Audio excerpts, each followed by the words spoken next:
அதாவது கல்வித்துறையில் நேற்று அந்த மகாவிஷ்ணு பேசுனது, அந்த ஸ்கூல் 2 ஸ்கூலில் பேசுனது, அதுக்கு எதிராக எல்லாரும் பொங்கி எழுந்தது. ம்,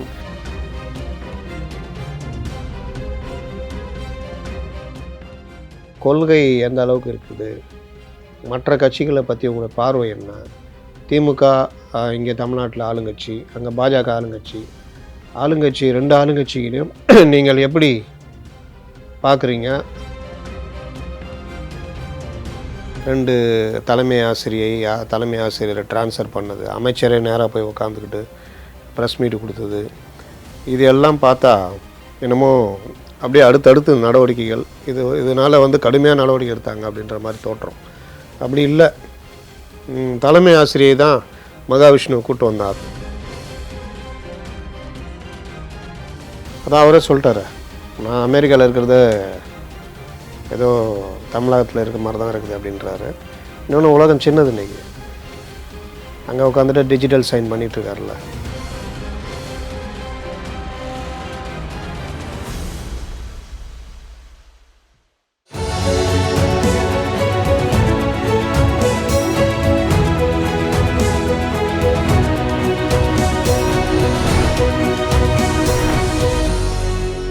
எம்நாடு தொலைக்காட்சி நேயர்களுக்கு வணக்கம். மீண்டும் ஒரு அரசியல் களம் நிகழ்ச்சியில் உங்களை சந்திப்பதில் மகிழ்ச்சி அடைகிறோம்.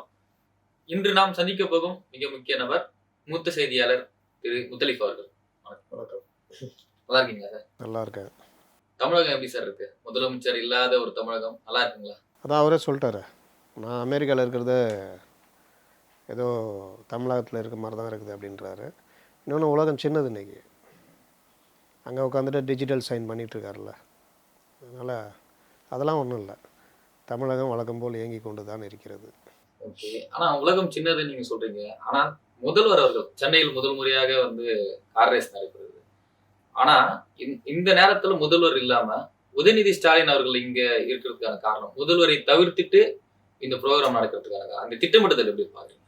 அப்படிலாம் இல்லை, இது போன இதில் நடத்துகிறதா இருந்தது. மழை மற்ற விஷயங்கள் பர்மிஷன் அதெல்லாம் இருந்தது, அதனால் நடக்கலை. இந்த தடவை இவர் இங்கே நடத்துகிறாரு. அது இவர் வழக்கமாக அமெரிக்காவுக்கு இது போகிறார். இது என்ன, இது வேறு அது வேறு, 2 நிகழ்ச்சியும் வேறு வேறு. முதல் முறையாக நடக்கும்போது முதல்வர் இல்லாதது என்ன பெரிய இது முதல் முறையாக சர்வதேச போட்டியாக அது? அது ஒரு ஸ்ட்ரீட் ரேஸ். அதனால் இதெல்லாம் அந்த அளவுக்குலாம் ஒரு இதெல்லாம் கிடையாது. முக்கியத்துவம் கொடுத்து பண்ணுற இது முதல்வர் இருக்கணும் அப்படின்ற மாதிரி. இப்போ சர்வதேச செஸ் போட்டி நடத்துது, அந்த மாதிரி விஷயம்னா ஓகே. இதெல்லாம் ஒரு ஐபிஎல் மேட்ச் மாதிரி தான் இது. நம்ம ஆட்கள் தான் தூக்கிட்டு கொண்டாடிட்டு இருந்தாங்க. ஹைதராபாத்லாம் பார்த்தா சாதாரணமாக தனியார் நிறுவனங்கள் நடத்திட்டு இருக்காங்க, ஒன்றும் கவர்மெண்ட் ஒன்றும் நடத்தலை. இங்கே தான் அந்த மாதிரி விஷயங்களுக்கு பெரிய ஒரு இது கொடுத்துட்ருக்குறாங்க. இங்கே தான் எது நடந்தாலும் அது ஒரு பெரிய கூஸ் பம்புன்னு இப்போ ஒரு வார்த்தை சொல்கிறாங்கல்ல, அந்த மாதிரி பண்ணுற வேலை நடக்குது. மகாவிஷ்ணு இன்னைக்கு தமிழகத்தில் டாப் ட்ரெண்டிங் மகாவிஷ்ணு. அவரு கைது செய்யப்பட்டதை சில பேர் ஆதரிச்சோம், சில பேர் எதிர்த்தும் பதிவிட்டு வராங்க அரசியல் கட்சி தலைவர்கள். உங்களோட பார்வையில் மகாவிஷ்ணுவோட அந்த பேச்சுக்கு உங்களோட பார்வையில் என்ன பதில்? அதாவது கல்வித்துறையில் நேற்று அந்த மகாவிஷ்ணு பேசுனது, அந்த ஸ்கூல் 2 ஸ்கூலில் பேசுனது, அதுக்கு எதிராக எல்லாரும் பொங்கி எழுந்தது. 2 தலைமை ஆசிரியரை ட்ரான்ஸ்ஃபர் பண்ணது, அமைச்சரே நேராக போய் உக்காந்துக்கிட்டு ப்ரெஸ் மீட் கொடுத்தது, இது எல்லாம் பார்த்தா என்னமோ அப்படியே அடுத்தடுத்து நடவடிக்கைகள், இதனால் கடுமையான நடவடிக்கை எடுத்தாங்க அப்படின்ற மாதிரி தோற்றம். அப்படி இல்லை, தலைமை ஆசிரியை தான் மகாவிஷ்ணுவை கூப்பிட்டு வந்தாரா அப்படின்னு பார்த்தா இல்லை. அதுக்கு பின்னாடி பெரிய விஷயங்கள்லாம் இருக்குது. கல்வித்துறை அதிகாரிகள் தான் தீர்மானிப்பாங்க யார் வரணும் போகணும். அவங்க தீர்மானிச்சுட்டு டிஓ சிஇஓ அந்த இவரை சொல்லுவார், மகாவிஷ்ணுவை சொல்லுவார். சிஇஓவோட நீங்கள் பெரிய ஆளான்னு கேட்பார். அந்த மாற்றுத்திறனாளி ஆசிரியர் சங்கரை பார்த்து, சிஇஓவோட நீங்கள் பெரிய ஆளா அப்படின்னு கேட்பார். அப்படின்னு என்ன அர்த்தம்னா, சிஇஓ எனக்கு பர்மிஷன் கொடுத்து இங்கே பேச விட்ருக்காரு, நீங்கள் யார் தடுக்கிறதுக்கு, அவரோட நீங்கள் பெரிய ஆளா, நீங்கள் ஒரு வாத்தியாரிங்க அப்படின்றாரு. அதோடைய அர்த்தம் என்ன? Permission from CEO. இவங்களாம் கருவிகள். இவர் அமைச்சர் வந்துக்கிட்டு இந்த நான் விட மாட்டேன், என் ஏரியாவில் இதெல்லாம் ரொம்ப ஓவரு, விமர்சனத்துக்குள்ளான விஷயங்கள். என்னென்னா, கல்வித்துறைக்குள்ளே இந்த மாதிரி விஷயங்கள் 1 2 நடக்கலை. அந்த இது ட்விட்டர் பக்கம்லாம் போய் பார்த்தா தெரியும். அந்த அளவு ஊடுருவி பண்ணிக்கிட்டு இருக்கிறாங்க. குழந்தைகளை வந்து நம்ம கல்வின்றது வந்து பொதுவான அறிவியல் பூர்வமாக அறிவியல் சார்ந்த மூட நம்பிக்கை இல்லாத நீதி சார்ந்த விஷயங்கள், சமூக அக்கறை உள்ள விஷயங்கள், இப்படி தான் கல்வி இருக்கணும். அப்படி வளர்த்து வர பசங்க தான் எதிர்காலத்தில் நல்ல ஒரு நாலேஜபிள் பர்சன் ஒரு இதுவாக மாறுவாங்க. ஆனால் இங்கே அது கிடையாது. இந்த மாதிரி ஆட்கள் உள்ள ஊடுருவி போன ஜென்மத்தில் அவர் மாற்றுத்திறனாளிக்கு ஒரு இதுவே சொல்கிறாரு. போன ஜென்மத்தில் வந்து நான் பாவம் செஞ்சவங்க தான் இந்த ஜென்மத்தில் மாற்றுத்திறனாளி. இது அது வந்து ரொம்ப மோசமான கருத்து. அந்த மாதிரிலாம் பேசக்கூடாது. அதுவும் இந்த காலத்தில் போயிட்டு இந்த மாதிரி 10ஆம் பஸ்லி மூடத்தனமான கருத்தை பேசுகிறதும், அதுக்கு ஆதரவாக ஒரு கூட்டம் தனியாக வந்துக்கிட்டு இருக்கிறது நம்ம பார்க்குறோம். முக்கியமாக வலதுசாரி கூட்டம். ஆன்மீகம், நீதி போதனைகள்ன்ற போர்வைக்குள்ளே இந்த மாதிரி மூட பழக்கத்தை வரதை வந்து எல்லாருமே எதிர்த்தாகணும். ஈவன் அந்த வலதுசாரிகளும் எதிர்த்தாகணும். இதில் வந்து இப்போ அவர் பேசுனதுக்கப்புறம் நடவடிக்கை, அமைச்சருடைய கூட்டம், இந்த டிரான்ஸ்ஃபர், இது எல்லாமே ஒரு ஜோடிக்கப்பட்ட இது மாதிரி தான். அதை எடுத்துக்கூடிய உச்சகட்டம் அவரை கைது பண்ணது. கைது நடவடிக்கைன்றது இன்றைக்கி எதுக்கு கைது பண்ணுறன்றதுலாம் இல்லை. பெரிய பெரிய கொள்ளடிக்கிறவன் அவன் எல்லாம் நல்லா ஜாலியாக சுற்றிட்டு இருக்கிறான். சின்ன சின்ன விஷயம் மீம்ஸ் போடுறவங்க, ஏதாவது கருத்து சொல்கிறவங்க, அதெல்லாம் வந்து நீங்கள் வந்து வழக்கு தான் போட முடியும். வழக்கு போட்டு எச்சரிக்கலாம், அதை தூக்க சொல்லலாம், அந்த மாதிரி. ஆனால் இப்போ அதுக்கு எல்லாத்துக்குமே கைது நடவடிக்கைன்னு போய்கிட்டு இருக்கு. சீமான் அவர்களும் சொல்றாரு, இதுவரை வந்து அங்க ஒரு பயங்கரவாதி போல விமான நிலையத்துல போய் கைது பண்ணுறது. இதெல்லாம் வந்து இவங்க வந்து மீடியா அட்டென்ஷனை, இந்த பிரச்சனை வந்துச்சு, நாங்கள் பாருங்கள் இப்படிலாம் பண்ணுறோம் அப்படின்னு ஒரு மீடியா அட்டென்ஷன் டைவர்ஸ் பண்ண, அது ஒரு டைவர்ஷன். இதுக்கு வந்து கைது நடவடிக்கைலாம் அந்த அளவுக்கு தேவையில்லை. வழக்கு போடலாம் அவர் மேலே, இந்த மாதிரி பண்ணாருன்ற வழக்கு போடலாம். இப்போ நீங்கள் கைது பண்ணுறது மூலிமா அவரை ஒரு சாதாரண ஆளை பெரிய ஆளாக்கி விட்றீங்க. இது வரைக்கும் மகாவிஷ்ணு யாருன்னு தெரியாதால அது இது கோர்ட்டில் போனால் பெருசாக நிற்குமான்னு பார்த்தா நிற்காது. இவங்க வேணால் அந்த வன்கொடுமை சட்டம் ஏதாவது போட்டு கொஞ்சம் நான் பெயிலபிள் செக்ஷன் போட்டு பண்ணலாம். ஆனால் வந்து இதுக்கெல்லாம் வந்து இந்த அளவுக்கு எச்சரித்து இதுவுமே நடக்காமல் கல்வித்துறையை கரெக்டாக இது பண்ணுறது, அதுதான் நடவடிக்கை. ஆனால் இவங்க எப்போவுமே எப்படின்னா இந்த மாதிரி ஒரு மீடியா அட்டென்ஷனுக்காக இந்த வேலையெல்லாம் பண்ணுறது. அதனால் இது வந்து மகாவிஷ்ணு மாதிரி ஆட்கள் எப்படி உள்ளே வந்தாங்க, யார் உள்ளே கொண்டு வந்தா, அதிகாரிகள் யார் இதுக்கு பின்னணியில் இருக்காங்க, கல்வித்துறை எப்படி இந்த மாதிரி ஆட்களால் நிரம்பி இருக்குது, இதை கரெக்ட் பண்ணுற வேலையை பண்ணணும். அதை விட்டுட்டு இவங்க நடவடிக்கை என்ன லட்சத்தில் இருக்குன்னு இந்த அட்மினிஸ்ட்ரேஷன் ட்ரான்ஸ்ஃபர் பண்ணுறதை பார்த்தாலே தெரியுது. அவங்களாம் கருவிகள், ஒன்றும் பண்ண முடியாது. ஒரு நிறுவனம் இப்போ இந்த சேனல் இருக்குது, இங்கே வந்து ஒரு விஷயம் உள்ளே வருது நடக்குதுன்னா இங்கே இருக்கிற கேமராமேனையும் ஆங்கரையும் பண்ண முடியாது. நீங்களாம் யார்? கருவிகள். உங்கள் ஓனர் சொல்கிறாரு இந்த இதை எடு அப்படின்னா நீங்கள் உங்களை மட்டும் அரெஸ்ட் பண்ண முடியுமா? யார் பண்ணுறாங்களோ அவங்க பேக்ரவுண்டு அதுதான் பார்க்கணும். வேரோடு அந்த விஷயத்தை அழிக்கிற விஷயந்தான். ஆனால் இவங்களாம் எல்லாருமே அதை பார்த்தா மகாவிஷ்ணு தொடர்பு இல்லாத ஆளே கிடையாது. அந்த இதுக்கு 1 லட்ச ரூபா கொடுத்துருக்காரு. எப்படி கவர்மெண்ட் எய்டட் ஸ்கூலுக்கு 1 லட்ச ரூபா கொடுக்குறாரு? ஏன் கொடுக்குறாரு? ஏன் இவங்க வாங்குறாங்க? எந்த கணக்கு அது? இந்த மாதிரி பல விஷயங்கள் இருக்குது. இது எல்லாத்தையுமே ஆராய்ச்சி பண்ணணும். இதுக்கு பின்னாடி இருக்கிற விஷயங்களை தடுக்கணும். இது இல்லாமல் இந்த மாதிரி நடவடிக்கைகள் மகாவிஷ்ணு போன்ற ஆட்களை மேலும் பெரிய மனிதர்களாக்கும், பிரபலமாக்கும். ஏன்னா இந்த உலகம் நல்லதுக்கும் உண்டு, கெட்டதுக்கும் உண்டு. கெட்டதை ஆதரிக்கிறதுக்கும் 100 பேர் வருவோம், நல்லதுக்கும் 100 பேர் வருவோம். அதனால் ரொம்ப ஜாக்கிரதையாக அணுகணும். இவங்க வழக்கம் போல் அணுகுறாங்க. பேசும்போது ஒரு வார்த்தை சொன்னீங்க, அதாவது வந்து மகாவிஷ்ணுக்கு ஆதரவாக வலதுசாரிகள் வந்து ஆதரவு கொடுக்குறாங்க. அதிமுகன்ற திராவிட கட்சியில இருந்து வெளிவந்த தினகரன் அவர்களும் வந்து மகாவிஷ்ணுக்கு ஆதரவா சொல்லியிருக்காங்க. அந்த பேச்சுல கைது பண்ற அளவுக்கு ஒண்ணுமே இல்லை அப்படின்னு சொல்லுவாரு. இப்போ நான் முழுக்க வலதுசாரி எதுவும் மாறிட்டாரு. இப்போ நான் கூட சொல்கிறேன் கைது பண்ணுறது ஒன்றுமே இல்லைன்னு. அதுக்காக நான் வலதுசாரி ஆகிட்டேன்னு அர்த்தமா? அப்படி இல்லை.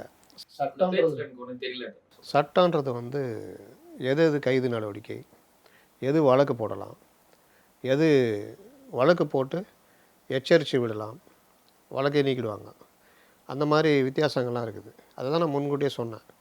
ஒரு மீம் போடுறதோ இல்லை ஏதாவது ஒரு மீடியாவில் ஒரு கருத்து தப்பாக சொன்னாவோ இந்த மாதிரி விஷயங்கள்லாம் பெருசாக கைது பண்ணுறது, கைது நடவடிக்கை, சேனலை முடக்குங்க, இந்த மாதிரி போகிறதெல்லாம் வந்து எக்ஸ்ட்ரீம். அப்புறம் நீங்கள் என்ன கருத்து சுதந்திரம்? எல்லா கருத்துக்களும் நிரம்பியே தான் உலகம். அப்போ நீங்கள் வந்து எந்தெந்த கருத்து அதுக்குரிய வழிவகைகள் இருக்குது, சட்ட வழிவகைகள் இருக்குது, அதை பண்ணிவிட்டு போங்க. ஏர்போர்ட்டில் போய் இது மாதிரி கைது பண்ணுறதெல்லாம் வந்து அந்த ஆள் பெரிய ஆளாக்கோன்றேன். நீங்கள் பண்ணுறது வந்து தீர்வு தராது. அதை தான் தினகரன் சொல்கிறாரு. அதுக்காக அவர் வந்து அங்கே அப்படியே இந்துத்துவவாதி ஆகிட்டார்னு. எனக்கு தெரிஞ்ச அரசியல்வாதிகள்லாம் ரொம்ப தெளிவாக பேசக்கூடியவர் டிடிவி தினகரன். சீமான் எதிர்க்கலையா? இது வந்து என்னென்னா அவங்க பேசுனதுக்கு என்ன செக்ஷன் இருக்குது. 7 வருஷத்துக்கு கீழே இருக்கிற இந்த மாதிரி வழக்கு இதெல்லாம் கிரிமினல் கிடையாது, கிரிமினல் வழக்கு கிடையாது, இது சைபர் கிரைமில் வராது. அதுக்குரிய செக்ஷன் வழக்கு போட்டு என்ன பண்ணுன்றதான் போடணும். இங்கே தான் அதான் கிடையாது, அதான் பிரச்சனை. கோட் படம் பார்த்துருக்கீங்களா சார்? பார்க்கலாம். ஏன் சார் ஏன் பார்க்கல? பொதுவாக வந்து நேற்று கூட ஒரு இதில் நான் பதில் சொன்னேன். என்னென்னா பொதுவாக இன்றைக்கி வர படங்கள் எல்லாமே ஹீரோயிசம் சார்ந்த படங்களாக இருக்குது. அதனால் ஒரு ஹீரோவுடைய கால் ஷீட் கிடச்சிட்டா அந்த ஹீரோவை வந்து ஹீரோவை மட்டுமே சுற்றி கதை, அந்த ஹீரோ 100 பேர் அடிப்பார், எல்லாம் மேட்ரிக்ஸ் ஃபைட் மாதிரி இருக்கும். தூக்கி போட்டால் கூட அந்த காருடைய டோரை பெண்ட் ஆகிடும். அந்த மாதிரி ஹீரோக்கு எல்லா கலையும் தெரியும். அங்கேருந்து விமானத்தை எடுத்துகிட்டு எங்கேயா போயிட்டு வருவார், இல்லை பைக்கில் சாகசம் பண்ணுவார். அந்த மாதிரி ஆயிடுச்சு திரைக்கதை. இந்த மாதிரி விஷயங்கள்லாம் கிடையாது. அப்போ வந்து இரைச்சல் பாடல்களும் எதுவும் வந்து முன்ன மாதிரி ஒரு இதெல்லாம் கிடையாது. அப்போ ஒரு என்டர்டெயின்மெண்ட் பிக்சர்னு போய் பார்த்தா அங்கே ஃபுல்லாகவே எதெல்லாம் சமூகத்துக்கு எதிரானதோ அதெல்லாம் ஹீரோ பண்ணிகிட்டு இருக்காரு. இந்த காலத்தில் 10 கொலை பண்ணுறாரு, 100 பேரோட சண்டை போடுறாரு, நம்ப தகாத காட்சிகள். அதுக்கப்புறம் வந்து போதை மருந்து கடத்துறாரு, சரக்கு அடிக்கிறாரு, எல்லா வேலையும் ஒரு ஹீரோ வில்லன் என்ன பண்ணியிருந்தானோ அதெல்லாம் இப்போ ஹீரோ பண்ணுறாங்க. இன்னொன்று இன்றைக்கி வர இயக்குநர்கள் வந்து நீங்கள் எதுவும் பெருசாக வித்தியாசப்படுத்தி பார்க்க முடியாது. நீங்கள் விக்ரம் எடுத்துக்கங்க, இந்த இதை புஷ்பா எடுத்துக்கங்க, இல்லை ஜெயிலர் எடுத்துக்கங்க, இல்லை அந்த வாரிசு, லியோ, பீஸ்ட்டு, இப்போ இருக்க கோட்டு, துணிவு, எது எடுத்தாலும் அந்த ஒரு ஓவர் ஹீரோயிசம் தாண்டி ஒரு ஸ்க்ரீன் ப்ளே அப்படின்னு பார்த்தா எதுவும் இருக்காது. ஹீரோவுக்கு கஷ்டப்பட்டு துன்பம் வந்து அவர் அழுதா கூட நமக்கு சிரிப்பு தான் வரலாம், எரிச்சல் வருது. அந்த அளவுக்கு ஒரு திரைக்கதையை கூட அவங்களால அமைக்க முடியல, காட்சிகள் எகிருது இதாகுது. அதனால் ஒன்றும் ஒரு பெரிய இது கிடையாது. இந்த படத்துக்கும் அந்த படத்துக்கும் எல்லாமே கமர்ஷியல். அதனால் இதில் பார்க்குறதுக்கு இல்லை. நான் சொன்னேன் அதே தான். இப்போ எப்படி கலாச்சாரம் மாறுதுன்னா, வீக்கெண்டுன்னா நம்ம படம் பார்த்துடணும், புதுசாக வர படத்தை நாளே பார்த்து அதை பற்றி நம்ம எதாவது பதிவு போட்டுடணும், இல்லாட்டி பார்க்கலன்னா நம்ம யாராவது அது நம்மளை எதுவாக நினைப்பாங்களோ அப்படின்றது. ஏன்னா 10 பேர் சேர்ந்தாலே இந்த படம் வருதுன்னா பார்க்கணும், அது யார் தான் இருந்தாலும் பார்த்துடணும். ஏன்னா அதிக அளவு ஸ்க்ரீனிங், அதனால் எப்படியாவது பார்த்துடணும். அன்றைக்கி வெளியில் சாப்பிட்ணும், நைட்டு சுற்றணும், அந்த படத்தை பற்றி 4 பதிவு போடணும், இப்படி தான் இருக்குது. அதனால் இது ஒன்றும் பெரிய விஷயம் இல்லை. கோட்டு பெருசாக தனியாக பார்க்கணுன்னு அவசியம் இல்லை, வழக்கமாக அதே தான் இருக்கும். பார்க்கலைங்க சார். ஆனால் விஜய் பார்க்குறீங்களா? அவரோட அரசியல் நடவடிக்கைகள் பார்த்துட்டு கண்டிப்பாக பார்க்குறேன். ஏன்னா ஒரு பத்திரிகையாளன்ற முறையில் விஜயுடைய அரசியல், அவர் என்ன செய்ய போகிறாரு, என்ன செய்யணும். அவர் கட்சியில் இன்னைக்கு கூட 2-3 பதிவு போட்டிருக்கேன். விஜய் வந்து மாநாட்டில் கொடியை பற்றி, கொடியில் யானைகள் இருக்குது அதெல்லாம் தேவையில்லை, அது ஏதாவது சொல்லிட்டு போட்டோம். கொள்கை பற்றி என்ன சொல்ல போகிறாரு, என்ன செய்ய போகிறாரு. டிஎம்கே எதிர்க்குன்னா மாநில அரசு, பிஜேபி மத்திய அரசு, அதில் எதிர்க்கிறதுல உங்கள் பார்வை என்ன, பொதுவாக இல்லை பிரச்சனைகளில் உங்களுடைய கருத்து என்ன, கட்சிக்குள்ளே ஆட்கள் வராங்க தலைவர்களோ இதுவோ, என்ன பண்ண போகிறீங்க, மக்கள் சார்ந்த பிரச்சனைகளில் நீங்கள் என்ன பேச போகிறீங்க, எப்போ பேச போகிறீங்க. இந்த மாதிரி பல விஷயங்கள் இருக்குது. அதெல்லாம் உங்கள் பதில் தான் எல்லோரும் எதிர்பார்க்குறாங்கலாம் போட்டு விட்டேன். ஃபஸ்ட்டு கட்சிகளை ஆளுகளை சேர்க்குறதும் வேலைகள் போய்கிட்டு இருக்குது, அதை பற்றியும் ஒரு பதிவு போட்டிருக்கேன். அப்போ அந்த மாதிரி விஷயங்கள்லாம் விஜய் பண்ணால் தான் அவர் லீடர்ஷிப் வர முடியும் அப்படின்றது என்னுடைய கருத்து. இன்னொன்று, வருங்காலத்தில் ஒரு பெரிய லீடராக ஒரு வேளை அவர் கரெக்டாக அந்த இதில் இயங்கினார்னா ஆட்சியை பிடிக்கக்கூடிய அளவுக்கு ஒரு லீடராக வருவார். அப்படின்றதுனால அவரை கூர்ந்து பார்க்க தான் செய்கிறோம். விஜய் கட்சி அறிவிச்சதுலேருந்து இப்போ வரையும் சில நாட்களுக்கு முன்பு வரையும் வந்து சீமான் அவர்களுக்கு ஆதரவாக செயல்படுறாரு. 2 பேரும் வந்து கூட்டணி வைக்கிறதுக்கான வாய்ப்புகள் அதிகமாக இருக்குன்ற மாதிரி சோசியல் மீடியாவில் எழுதுனாங்க. ஆனால் திரும்பவும் சீமானே அதுக்கு பதில் சொல்லிட்டாரு, இல்லை நாங்கள் தனியாக தான் நிற்க போகிறோம். ஒருவேளை துண்டு போட்டு இடம் கிடைக்காத துண்டு எடுத்துட்டாரோ. சீமானுக்கு ஆதரவாக விஜய் இயங்குகிறார் அப்படின்னு எங்கேயுமே கிடையாது. விஜய்க்கு ஆதரவாக சீமான் இயங்குகிறார். சீமான் வந்து சீமான் சொன்னது வந்து என் தம்பி அரசியல் வரக்கூடாதா அப்படின்னு, நீங்களும் அவரை இணைவீர்களா அப்படின்னு, அண்ணன் தம்பிகளை இணையக்கூடாதுன்னு நினைக்கிறீங்களா அப்படின்னு திருப்பி எதிர்கேள்வி கேட்டார். அது இணைவோம், வாய்ப்பு இருந்தால் இணைவோம் அப்படின்லாம் சொன்னார். வாய்ப்பு படி போயிடுச்சு. இப்போ பொதுவாக பொலிட்டிக்கலாக பார்த்தா விஜய் சைட்லேருந்து வாயை திறக்கல. இன்னொன்று, சீமான் வந்து என்ன பிரச்சனைனா, தமிழ் தேசியம், விடுதலை புலிகள் ஆதரவு, இந்த ரெண்டுமே வந்து அவங்க வந்து அது ரொம்ப வலுவாக அதில் இருக்கிறாங்க. அப்போ ஒரு அரசியல் கட்சியாக, அனைத்துக்குமான கட்சியாக விஜய் கட்சி கொண்டு வராருன்னா, அவர் தமிழ் தேசியத்தெல்லாம் ஆதரிக்கிற சீமானோட போய் கூட்டணி போகிறதுல அவருக்கு சிக்கல். தமிழக வெற்றி கழகம், தமிழக முன்னேற்ற கழகம், தமிழகம் அது மாதிரி இருக்கிறதுலலாம் தமிழ் தேசியம்னு வந்துடாது. சீமான் பேசுகிறதா தமிழ் தேசியம். தமிழ் தேசியம் வேறு, தமிழக வெற்றி கழகம்னு வைக்கிறதுலாம் வேறு. இந்த சீமான் பேசுறது தமிழ் தேசியம் ஒத்துக்கிறீங்க? தமிழ் தேசியம் அவர் வந்து தமிழ் தேசியத்தில் உறுதியாக இருக்கார். புரியுது. அதனால் இல்ல, அவருடைய நீங்க முதல்ல கொள்கை தமிழ் தேசியம் ஒத்துக்கிறீங்களா? அதுக்குள்ளே போவேணாம். சீமான் வந்து என்னுடைய இது வந்து தமிழ் தேசியம் அப்படின்றதுல அவர் இருக்கார். அதில் தமிழ் தேசியமா தமிழ் தேசியம் இல்லையா அப்படின்றதெல்லாம் வந்து அதுக்கு பண்ணுறதுல 1000 பேர் இருக்காங்க. அவருடைய கொள்கை தமிழ் தேசியம் ப்ளஸ்ஸு விடுதலை புலிகள் ஆதரவுன்றது. விஜய்க்கு கட்சியை கொண்டு போகும்பொழுது நடைமுறை சிக்கல்கள் வரும். அதனால் அவர் வந்து கொஞ்சம் அப்படியே யோசிப்பாங்க. அதனால் அவங்க சைட்லேருந்து பதிலாக சொல்லலை. என்ன நடைமுறை சிக்கல்? அதான் தமிழ் தேசியம் தான் சிக்கல். நீங்கள் திராவிட கட்சிகள், திராவிட இயக்கமாக அந்த 2 திராவிட கட்சிகளை எதிர்க்கிறேன், நான் ஒரு பொதுவான அரசியல் பண்ணுறேன், மக்களுக்கான அரசியல், அப்படி அடுத்த ஆட்சியை பிடிக்கிறது நகர்றேன் அப்படின்னு போகும்பொழுது நீங்கள் வந்து ஒரு ஒரு இந்த கொள்கையில் தமிழ் தேசிய கொள்கை அப்படின்லாம் போயிட்டு நீங்கள் அதுக்குள்ளே மாட்டிக்க முடியாது. அதனால் பல விஷயங்கள் சிக்கல்கள் இருக்கும். அதனால் ஒரு அரசியல் கட்சியாக ஒழுங்காக கொண்டு போகணுன்னா, இப்போ நீங்கள் காங்கிரஸே விஜய் கூட கூட்டணிக்கு வருது அப்படின்னா, சீமானு கூட கூட்டணி வச்சுக்கிட்டு காங்கிரஸ் கூடயும் கூட்டணி வைக்க முடியாது. அதிலலாம் சிக்கல், நடைமுறை சிக்கல் வரும். அதனால் அவர் வந்து இன்னொன்று அவங்க எதுவுமே சொல்லலை, பதில் சொல்லலை. இதெல்லாம் தாண்டி கொள்கை மாறுபாடுகள் இருந்தாலும் நாங்கள் சேர்ந்து நிற்போனா அதையும் யாரும் ஒன்றும் பண்ண முடியாது. ஏன்னா தேர்தலுக்கான கூட்டணி அப்படின்னு நிற்கலாம். ஆனால் விஜய் தரப்பில் எதுவுமே பேசாத வரைக்கும் நம்ம அதை பற்றி பேச முடியாது. சீமான் சொல்லிட்டாரு, நாங்கள் 234 தொகுதியிலும் தனியாக போட்டி போடுறோன்னு. அது வந்து ஒரு சொல்லலை, அவர் கூப்பிடல அதனால தான் அப்படின்லாம் நம்ம எடுத்துக்க முடியாது. அதுக்கு இந்த மாதிரி சமூக வலைதளத்தில் 1000 எழுதுவாங்க. நம்ம பார்க்க வேண்டியது, ஒரு பத்திரிகையாளராக நான் பார்க்குறது, அவர் முடிவெடுத்திருக்காரு ஏதோ ஒரு விஷயங்கள் இதில் ஒத்து வராது அப்படின்றதுனால 234 தொகுதியிலும் தனித்து போட்டின்னு அவர் அறிவிச்சிட்டார். அவ்வளோதான். அதில் என்ன பிரச்சனைன்றதை சீமான் சொன்னார்னா நம்ம அதை பற்றி பேசலாம். சொல்லாத வரைக்கும் யூகங்களை வச்சுக்கிட்டுலாம் பேசிகிட்டு இருக்க முடியாது. என்னோட கண்ணோட்டத்தில் பார்க்குறேன், இப்போ தேமுதிகவோட காற்று விஜய் பக்கம் அடிக்கிற மாதிரி, பலமாக அடிக்கிற மாதிரி என்னோட ரீசன்ட் வாட்சஸில் நான் பார்க்குறேன். உங்களோட பார்க்க தேமுதிக, பாமக இவங்க எல்லாருமே எப்போவுமே ஒரு கணக்கு வச்சுருப்பாங்க. யார் அதிகமாக சீட்டு கொடுக்குறாங்க, மற்ற விஷயங்கள் இதெல்லாம் பார்த்து தான் அவங்க அடிக்கடி ஒரு ஜிக்ஜாக் பண்ணிகிட்டே இருப்பாங்க. கொள்கையெல்லாம் கிடையாது, கொள்கையை பார்த்து கூட்டணி வைக்கிற கட்சி கிடையாது. கொள்கை பார்த்து கூட்டணிலாம் அந்த அளவுக்குலாம் எந்த கட்சியுமே கிடையாது. கொள்கைனா யாருக்குண்ணா? திமுகவுக்கு என்ன கொள்கை இருக்குது சொல்லுங்கள். சமூக நீதினு சொல்கிறாங்க. சமூக நீதினா என்ன? சொல்லுங்கள் சார், நீங்கள் சொல்லுங்கள். நீங்கள் தாங்க சொன்னீங்க சமூக நீதினு. திமுகவுக்கு என்ன கொள்கை இருக்குன்னு நான் கேட்டேன். நீங்கள் சமூக நீதி நீங்கள். பிற்படுத்தப்பட்ட மக்கள், தாழ்த்தப்பட்ட மக்கள் எல்லாம் முன்னேற்றது, எல்லாருமே சமமாக ஈக்குவல், ஆளார் ஈக்குவல். எத்தனை அமைச்சர்கள், தாழ்த்தப்பட்ட அமைச்சர்கள் திமுகவில் இருக்கிறார்கள்? அவுட் ஆஃப் டாபிக் போகிறோம் சார், நம்ம தேமுதிக பற்றி பேசலாம். நீங்கள் தானே கூப்பிட்டு போகிறீங்க அவுட் ஆஃப் டாப்பிக்கு. தாழ்த்தப்பட்ட மக்கள்னு விட்டுருங்க. விடுதலை சிறுத்தைகள் பொது தொகுதி கேட்டாங்க, அதை கூட கொடுக்கல. கூட்டணி உடன்படை ஆயிடுச்சு, திரும்ப அதெல்லாம் அப்புறம் கேட்டாங்களா இல்லையா? கொடுக்கலல்ல. ஒரு தொகுதி பொது தொகுதி கேட்டாங்க, தரல. தாழ்த்தப்பட்ட மக்கள், பட்டியலின மக்கள் மேலே அதிகமான தாக்குதல் இந்த காலகட்டத்தில் தான் அதிகரிச்சிருக்குன்னு திமுக ஆட்சியில் அவங்க கூட்டணியில் இருக்கவங்களே சொல்கிறாங்க. விடுதலை சிறுத்தைகள் எல்லாருமே வன்கொடுமை, இந்த கௌரவ கொலைகளுக்கு எதிராக சட்டம் கொண்டு வரணுன்னு கோரிக்கையெல்லாம் வந்தது. அப்படி ஒரு சட்டம்லாம் தேவையில்லை, இருக்கிற சட்டமே போகுதுன்னு முதல்வர் சொல்கிறாரு. சாதிவாரி கணக்கெடுப்பு எடுக்க சொல்கிறாங்க, அதை வந்து அவங்க தான் எடுக்கணும் அப்படின்னு பண்ணுறாரு.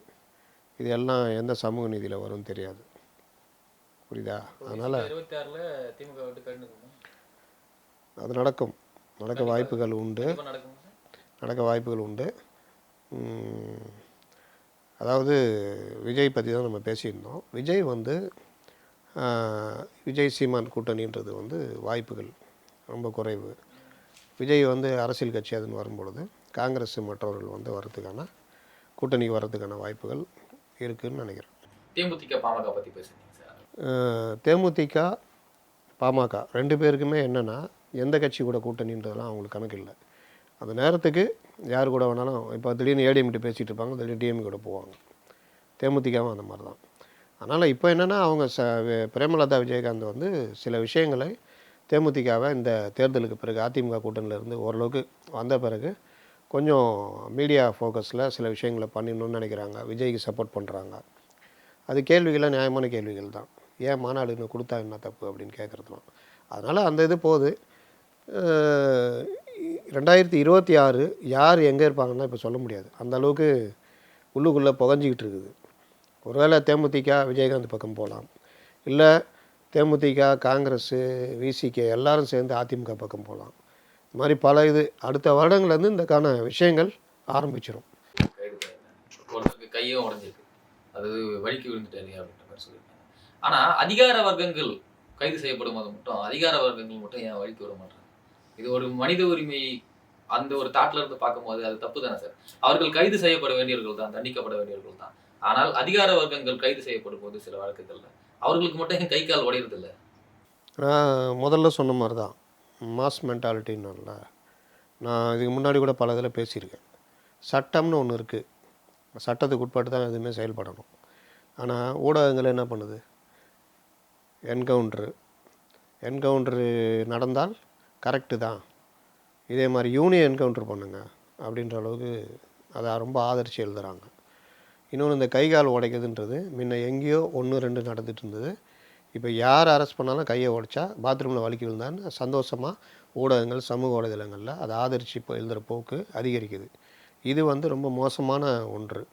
இது இப்படியே போச்சுன்னா நாளைக்கு உங்கள் வீட்லேயும் நடக்கலாம்.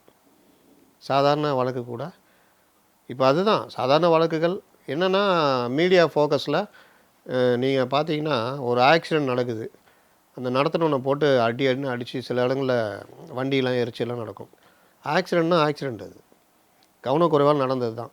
அதுக்கு செக்ஷன் இருக்குது, வழக்கு இருக்குது, மற்ற இருக்குது. நீ ரோட்டில் போகிறவன் போட்டு நீ அவனை போட்டு அடித்து அவன் கையை காலை உடைக்கிறது, வாகனத்தை எரிக்கிறதுலாம் எப்படி சரியாக இருக்கும்? அப்படி பார்த்தா ஆக்சிடெண்ட் எல்லா இடத்துலையும் நடந்து தான் இருக்குது. எல்லா இடத்துலையும் இந்த தண்டனை கொடுத்துட முடியுமா? அப்புறம் எதுக்கு சட்டம்னு ஒன்று இருக்குது. அதே மாதிரி தான் மற்ற வழக்குகளும் என்னென்னா நமக்கு அந்த எப்படி ட்விட்டர்லலாம் அதிலலாம் எழுதுகிறோமோ, இவனை பிடிச்சி உள்ளே போடுங்க, இவனை உள்ளே மரண தண்டனை கொடுங்க, இவங்களை எதுனா பண்ணுங்கன்னு அப்படி எழுதுகிறவரை சான்ஸ் கிடச்சா அதான் பண்ணிகிட்ருப்பார். அப்போ இந்த பார்வை எல்லாத்தையுமே சட்டம் சார்ந்து பார்க்கணுன்றது இருக்கணும். டிஎஸ்பியை அந்த மாதிரி நடந்துக்கிட்டதுக்கு என்ன காரணம் அப்படின்னு பார்த்தா சட்டம் ஒழுங்கு போலீஸாரை சாதாரண ஆட்கள் மதிக்காத போக்கு, இதெல்லாம் ஏன் நடக்குது? அதிக அளவில் போதைப் பொருள் நடமாட்டம், போதையில் இருக்கிறவன் சக மனிதனை அடித்து ஏமாந்தவனை அடித்து கடைக்காரர்களை அடித்து போலீஸே அடிக்கிற அளவுக்கு வந்துட்டாங்க. அப்போ போதைப் பொருள் நடமாட்டம் இந்த மாதிரி விஷயங்களை எப்படி தடுக்கிறது, இதெல்லாம் பார்க்கணும். இது எதையுமே பார்க்காம மேலோட்டமாக ஒன்றே அடிச்சிட்டாரா, நான் போய் யோசித்தேன் எப்படி என் கையை காலை உடச்சி விட்ருவாங்கன்னு. இது ஏன் கையை உடைக்கிறீங்க? அவர் அடித்தாரா, அதுக்குரிய செக்ஷன் இருக்குது, அவரை சிறையில் போட போகிறீங்க. கை ஏன் உடையுதுன்னு கோர்ட்டு கூட கேட்க மாட்டேங்குது. நீதிமன்றங்கள் வாயை மூடிட்டு எனக்கு நின்று ரிமாண்ட் பண்ணுறாங்க. அப்போ இதுக்கு என்றைக்கா ஒரு நாள் பெரிய பிரச்சனை அடங்கும், இது நடக்கும். இன்னும் ஒரு படி மேலே போய் எனக்கு தெரிஞ்ச ஒரு ஆய்வாளர் பதிவே போடுறாரு, கை உடைச்சிருக்கு, கால் உடைஞ்சிருக்குது அப்படின்னு ஆதரிச்சிடலாம். அப்போ இந்த மாதிரி விஷயங்களுக்கு எதிராக என்றைக்காவது நீதிமன்றம் பெரிய அளவில் ஒரு கண்டனம், பொதுமக்கள் மத்தியில் ஒரு கண்டனம் இதெல்லாம் வரும்பொழுது இந்த விஷயங்கள் அடங்கும். நீங்கள் தான் எல்லாம் ஆதரிச்சிட்டு இருக்கீங்க. ஊடகங்களை என்ன பண்ணுறீங்க? பாத்ரூமில் வழுக்கு விழுந்தால் அதை பெருசாக போடுறீங்க, ஆதரிக்கிறீங்க, கொண்டாடுறீங்க. அப்போ அந்த காவல்துறைக்கு எப்படி இருக்கும்? இன்னும் ஜாலியாக பண்ணுவாங்க. ஒரு அடக்கக்கூடிய ஒரு வழின்னு தானே சொல்கிறாங்க, ரவுடிகளை அடக்கக்கூடிய வழி அப்படின்ற மாதிரி சொல்கிறாங்க. ரவுடிகளை அடக்க வழின்னா அப்புறம் எதுக்கு கையை உடச்சிட்டு விட்ருங்க, தண்டனை கொடுத்துட்டீங்களா, கை உடச்சிட்டிங்களா, விட்ருங்க, எதுக்கு ஜெயிலில் பிடிச்சி போடுறீங்க? சட்டத்தின் ஆட்சின்னு சொல்கிறாங்களே, அதோடைய அர்த்தம் என்ன? இது எல்லாம் முட்டாள்தனமாக இந்த மாதிரி கருத்துக்கள் அதிகமாகி இது கேள்வி மாதிரியும் இந்த மாதிரி மாறிக்கிட்டு இருக்குது. ஒரு குற்றத்துக்கு ஒரு தண்டனை தானே, 2 தண்டனை கொடுக்க முடியுமா? நீங்கள் ரவுடிசம் பண்ணுறான்னா ரவுடிசத்துக்கான செக்ஷன் என்ன இருக்குது, அவனை அரெஸ்ட் பண்ணி அந்த இதுக்கான அதை கொண்டு போய் கொடுக்கணும். கையையும் உடைப்போம், அதுக்கான தண்டனையும் வாங்கி கொடுப்போம். எப்படி அது? நமக்கு ஜாலியாக இருக்குது, ஏன்னா நமக்கு நடக்கலைல்ல, எவனுக்கும் நடக்குது. இன்னொன்று இந்த மாதிரி அடித்து மாமூல் வாங்குறதெல்லாம் பார்க்கும்போது நமக்கு கோவம் வருது. தெலுங்கு படம் பார்க்குற மாதிரி தான். நம்ம கோவத்துக்கு சினிமாவில் வரோம்ல, ஹீரோ வில்லன்களை போட்டு அடித்து அப்படி முறுக்கி கையெல்லாம் உடச்சி விடுவார். நம்ம பார்க்கும்போது நல்லாயிருக்கும். ஏன்னா அந்த ஹீரோ அந்த மக்களுக்கு, அந்த வில்லன் மக்களுக்கு எதிராக இருப்பார், எதாக இருப்பார். அந்த கோவத்தை வில்லன் காமிக்கும் போது கரெக்டாக இருக்கா, நல்லா இருக்கா, அதே மனநிலை தான் பார்க்குறோம். நம்ம கடையில் போய் மாமூல் கேட்குறான், அவன் கையை உடைக்கணுண்டா, காலை உடைக்கணுண்டான்னு கோவம் எல்லாருக்கும் இருக்கும். சட்டத்தின் ஆட்சின்னு அந்த சட்டம்னா என்ன? அவனுக்கு அரெஸ்ட் பண்ணி அதுக்கு தான் அந்த செக்ஷன் இருக்குது, எல்லாம் பண்ணுறது. அதை பண்ணும்போது அவனை கையை உடச்சி இது பண்ணும்போது நம்ம அதை கொண்டாடுறோம். கரெக்டு, கையை உடச்சிட்டாங்க பாரு. இதே மாதிரி காலையும் உடைத்திருக்கலாம் அப்படின்னு போடுறோம். சில பேரை கைது பண்ணுறதுக்கு முன்னாடியே அவங்க பாத்ரூமில் வலிக்கி விழுவார்களா அப்படின்னு கேட்குறோம். இந்த மாதிரி மனநிலை வந்து டாக்ஸிக் மைண்டுன்னு சொல்லுவாங்க. இது வந்து சமூகத்துக்கு எதிரான மனநிலை இது. இது எல்லாருமே இதுக்கு வந்து அப்படியே அடிமையாகுறாங்க. அடிமையாகும்போது அதிகாரிகளுக்கு அது ரொம்ப வசதியாக போகுது. எல்லாரையும் அதிகமாக பண்ணுறாங்க. இது வந்து அப்படியே போய்கிட்டே இருக்கும். பார்க்குறதுக்கு நல்லா தான் இருக்கும். இந்த சுடுதண்ணியில் ஆமையை போட்டு இது பண்ண ஒரு கதை சொல்லுவாங்க. முதல்ல கொதிக்க வைக்கும்போது லைட்டாக இதாக இருக்கும். கொதிக்க கொதிக்க என்ன ஆகும்? வெந்து செத்து போயிடும். சேம் இதே தான். அதிகாரிகள், காவல்துறை அவங்களுக்கு ஒரு லிமிட்டேஷன் இருக்குது. அந்த லிமிட்டேஷனில் இயங்கணுன்றது தான் சட்டத்தின் ஆட்சி. அந்த லிமிட்டேஷனை தாண்டிட்டா அவங்க கையில் எடுத்துக்குவாங்க சட்டத்தை. அதுக்கப்புறம் அது என்ன ஆகும்னா பொதுமக்களை பாதிக்கும். ஷூவை தூக்கி காட்டுறாரா ஒருத்தர், மாமூல் கேட்டு தரலன்னு ஒன்று காட்டுறாரா? அதே வேலையை தானே ரவுடி பண்ணுறான். அவனை கொண்டு போய் கையை உடைக்கிறீங்களா? நம்ம அதை ஆதரிச்சு போடுறோமா? இவருக்கு என்ன நடவடிக்கை? இவரும் அதே வேலை தானே செய்கிறாரு. அவன் பலத்தை வச்சுட்டு கத்தியை காமிச்சு மிரட்டுறான், மாமூல் கேட்குறான். இவர் கொடுத்துருக்க அரசு பதவியை வச்சுக்கிட்டு ஷூவை கழட்டி காட்டி மிரட்டுறாரு. ரெண்டுக்கு என்ன வித்தியாசம்? அவங்க இருப்பு தான் வித்தியாசம். இவர் பொறுப்பில் இருக்கார், அவன் ரவுடிசத்தில் இருக்கான், அவ்வளோதான். ஆனால் தண்டனை அவனை கையை உடைக்கிறது, இவருக்கு சஸ்பெண்டு. இவரும் கையை உடைக்கணும்னு யாராவது கேட்குறாங்களா? தெரியுதா? தண்டனை செயல் ஒன்று தான், தண்டனைகள் வேறு. அதை தான் சட்டத்தின் ஆட்சின்றோம். இப்போ அரசு அதிகாரி இந்த வேலையை பண்ணுறாரு, மாமூல் கேட்டு மிரட்டுறாரு. அப்போ அவருக்கு உடைய தண்டனை என்ன? சஸ்பென்ஷன். இன்னும் அதுக்கு மேலே வேறு ஏதாவது பண்ணியிருந்தாருன்னா அதுக்கு செக்ஷன் போட்டு வழக்கு போடுறது. இதுதான் சார்ஜுன்னு சொல்லுவாங்க. சார்ஜ் மெமோனா அவர் லைஃப் லாங்கு அந்த சார்ஜ் ரிவோக் பண்ணுற வரைக்கும் அவருக்கு ப்ரமோஷனு, இன்க்ரிமெண்ட்டு, பல விஷயங்கள் அவரை பாதிக்கும். ஒன்ஸ் அவர் பண்ணிட்டாருன்னா அவர் அதோடைய இதை அனுபவிச்சுட்டு இருப்பார். இதுதான் அவர் கொடுக்க வேண்டியது. ரவுடி பசங்களுக்கு செக்ஷன் போட்டு உள்ளகத்துக்கு போடுறது. அந்த வழக்கை அவன் வாழ்நாள் பூரா நடத்திக்கிட்டு இருக்கணும், வக்கீல் காசு கொடுக்கணும். அப்போ அவனை கையை உடைக்குது எப்படி நியாயமாக இருக்கும்? யாராவது இதை பற்றி பேசுகிறாங்களா? எந்த மீடியாவது பேசுதா? இல்லை. அதுதான் விஷயம். அப்போ இதை வந்து அந்த அம்மாவை பண்ணது வந்து இதை எப்படி பார்க்குறீங்கன்னா தப்பாக தான் பார்க்குறோம். அந்த அம்மாவை பண்ணது தவறு. முடிய பிடிச்சி இருக்கிற அளவுக்கு தைரியம் வருது. இன்னும் மொலாஸ்டேஷன் அளவுக்கு பண்ண போகிறானுங்க அவனுங்க. ரொம்ப மோசமாக நடந்துக்கிறானுங்க. பார்க்கும்போதே நமக்கு பதைக்குது. நமக்கே கோபம் வருது, இவனை கையை உடையணும், காலை உடைக்கணும்னு. ஆனால் சட்டம் அது இல்லையே. அதுக்குரிய என்ன செக்ஷனோ அதை போட்டு உள்ளே தள்ளணும். என்கவுண்டரும் கிட்டத்தட்ட அதுதான். என்கவுண்டர் பண்ணுறதுன்றது, என்கவுண்டர் அப்படின்னால போலீஸுடைய மோதலில் நடந்த கொலை. ஒரு ஏதோ கட்டுப்படுத்த முடியாமல் பெரிய இது, போலீஸோட உயிருக்கே ஆபத்து, அந்த மாதிரி நடக்கிறது சொல்கிறாங்கன்னா அது என்கவுண்டர்னுவாங்க. ஆனால் என்கவுண்டரே வந்து நீங்கள் எல்லா இடத்துலையுமே என்கவுண்டர் நடந்தால் அப்புறம் என்ன ஆகுது? அதை வரவேற்கிற மனநிலைக்கு யாரும் போக மாட்டாங்க. ஆனால் இப்போ வந்து அதுவும் ஒரு வரவேற்கிற மனநிலையாக போய்கிட்டு இருக்குது. கேள்வி ஆரம்பித்தோம். டெல்லியில் கடைசி கேள்வி முடிக்கலான்னு பார்க்குறேன். இப்போ விரைவில் வந்து டெல்லியில் வந்து சட்டமன்ற எலெக்ஷன் நடக்க போகுது. இப்போ இந்தியா கூட்டணியில் அங்கம் வகிக்கிற காங்கிரஸ், ஆம் ஆத்மி எல்லாமே ஒன்றாவே அங்கம் வகிக்கிறாங்க. ஆனால் ராகுல் காந்தி போய் என்ன சொல்லியிருக்காருன்னா, அங்கே போக்குவரத்து பணியாளர்கள்லாம் பார்த்துட்டு இவங்க ரொம்ப கஷ்டப்படுறாங்க, மாநில அரசு வந்து இவங்களை எதுவுமே பார்த்துக்கல அப்படின்ற மாதிரி சொல்லியிருக்காரு. இந்த கூட்டணிக்குள் விரிசல், இந்தியா கூட்டணிக்குள் விரிசல், இல்லை ரெண்டு பேரும் எதிர் அணியாக பிரிஞ்சிருவாங்க, இந்தியா கூட்டணியில் விலகிடும் ஆம் ஆத்மி. அப்படிதான் பெரும்பாலான மாநிலம் போயிட்டு இருக்குது. ஹரியானாவில் என்ன? அப்படிதான் பெரும்பாலான மாநிலம் போயிட்டு இருக்குது. ஹரியானாவில் என்ன நடக்குது? நீங்கள் இந்தியா கூட்டணின்றதே நெல்லிக்காய் மூட்டை தான். எப்போ வேணாலும் திறந்தா செதறிடும். மம்தா அங்கே என்ன பண்ணாங்க? வெஸ்ட் பெங்காலில் காங்கிரஸ் எல்லாம் ஒன்றா நிற்கல. அதனால் வந்து இங்கே தமிழ்நாட்டில் மட்டும் ஓட்டிக்கிட்டு இருக்குது. இங்கேயும் எப்போ என்ன பிரச்சனை வரும்னு தெரியாது. ஏன்னா வந்து டெல்லியில் நேரடியாக காங்கிரஸு, ஆம் ஆத்மி, ஹரியானாலாம் அப்படி தான். அதனால் வந்து பிரச்சனைகள் இருந்துட்டு தான் இருக்கும். அதான் இதெல்லாம் வந்து தொகுதி பங்கீடு தான். அந்த இடத்துல அது ஒத்து வந்தால் பண்ணுவாங்க. பண்ணல, ஒத்து வரல, இவருக்கு சீட்டு கொடுத்தா நமக்கு வெற்றி வாய்ப்பு பாதிக்கும் அப்படின்னு வந்தால் கூட்டணி அந்த இடத்துல வராது. பெரிய அளவில் கொள்கை கூட்டணிலாம் கிடையாது. 3 கட்சி அந்த இடத்துல மோதுறாங்க. அப்போ பாஜகவா காங்கிரஸும் ஆம் ஆத்மியும் சேர்ந்தால் பாஜக வீழ்த்தலான்னு நினச்சி பண்ணுவாங்க. அந்த இடத்துல வந்து எனக்கு இவ்வளோ சீட்டு வேணும், உனக்கு இவ்வளோ சீட்டு வேணும்னா கூட்டணி சேர மாட்டாங்க. அப்போ பிரச்சனை வரும், பிரிவாங்க. ஹரியானாவில் அதான் நடந்தது. வெஸ்ட் பெங்காலில் மம்தா பானர்ஜிட்டும் அதுதான் நடந்தது. பஞ்சாப்லேயும் அதான் நடந்தது. அதனால் இது வந்து இவங்களுக்குள்ள போட்டிகள் இருந்துகிட்டே தான் இருக்கும். அரங்கத்துக்கு வந்து கருத்துக்களை பதிவு நன்றி. பாதகம் செய்பவரை கண்டால் நாம் பயங்கொள்ளலாகாது பாப்பா, மோதி மிதித்து விடு பாப்பா, அவர் முகத்தில் உமிழ்ந்து விடு பாப்பா. அண்மை செய்திகளை உடனுக்குடன் தெரிந்து கொள்ள இணைந்திருங்கள் இயம்நாடு தொலைக்காட்சியுடன்.